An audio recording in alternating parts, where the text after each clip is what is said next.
have here is a bike that's a few years old. It's an '07 Suzuki Bandit. We decided to use this one to show you guys what we look for whenever we're designing a cage for a motorcycle. This one here is going to be like none of the cages that we normally build, but it's got a lot of the same points as to what we look for, and because the bike's naked, I'll be able to show you guys a little bit better. So one of the first things that we do is we begin to look for the strongest points on the motorcycle. We know that where the swing arm is mounted, the bike is going to be real tough there. Also, you want to go to one of the highest motor mounts. In this case, we're kind of limited. Most of the bikes have motor mounts on the back of the cylinders or attached to the head, and the frame is up high. So our extended sliders will stick off of there, and that helps the bike to keep from rolling up onto the tank, you know, hitting the upper fairing and stuff like that. In this particular case, what we have is we've got down low motor mounts, and we're going to have to triangulate using this. We're not going to go under the bike in this particular case because the chassis goes under the bike already, and the mounting points are just kind of low, and we're able to triangulate and actually make this a pretty tough cage.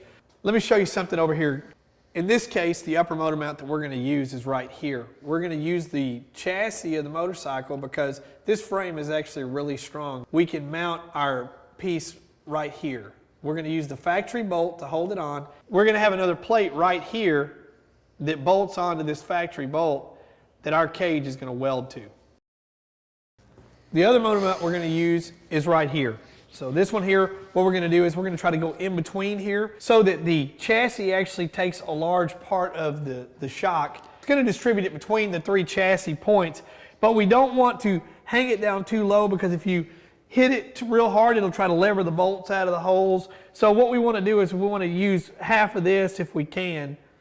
So we'll make a bracket that fits between here and there, and of course we'll just triangulate it all. Now this guy, this person in particular, he requested, he wanted our sliders. So we're going to figure out how to put some sliders on this deal and keep it to where it doesn't rock up onto the top of the bike.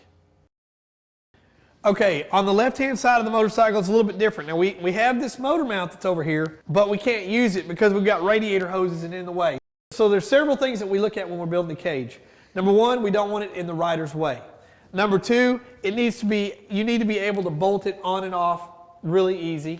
Number three, if you do go down hard enough that you bend the cage, you want to make sure that that cage is removable afterwards, because in this particular case, we're going to have to triangulate and weld some stuff, but because of the bolt positions and the way they are, it doesn't matter if it bends the cage, you still won't have a problem getting your fasteners out. So, and that's one of the other things that we look at. See, if you were to come back here and put a piece of tubing and you welded to that tubing, once you hit the cage real hard and it bent it, you may not be able to get to that fastener, and it's going to be inside that tubing, and it'll want to bend.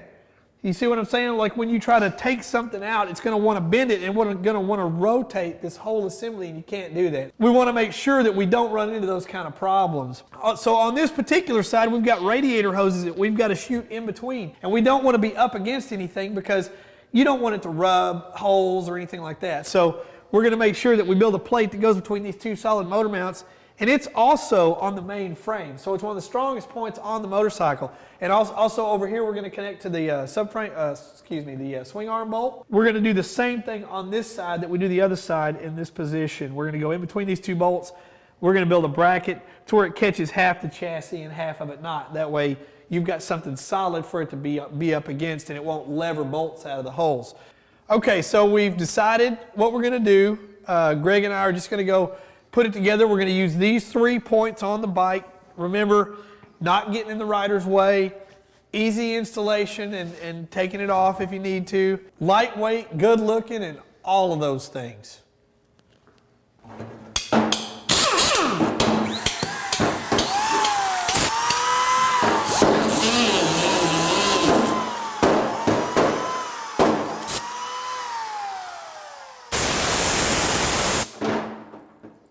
All right, we're back. Sorry it took so long. We had to wait on powder.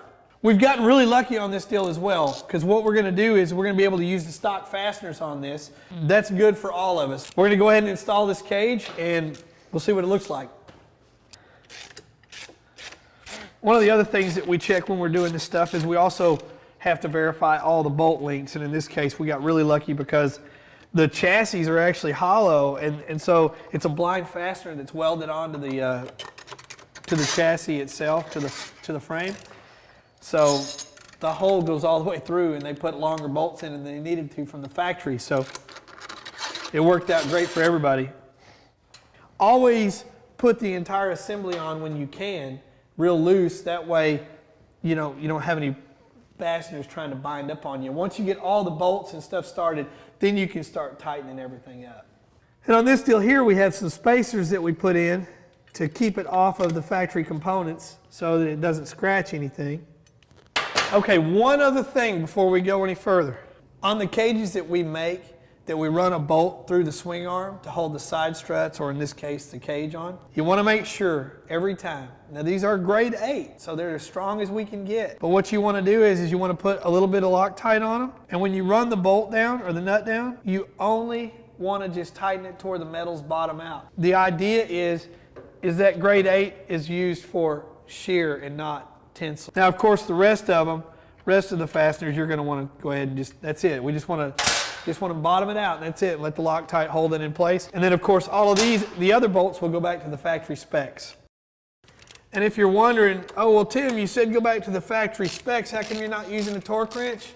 It's built in right there. It's called experience.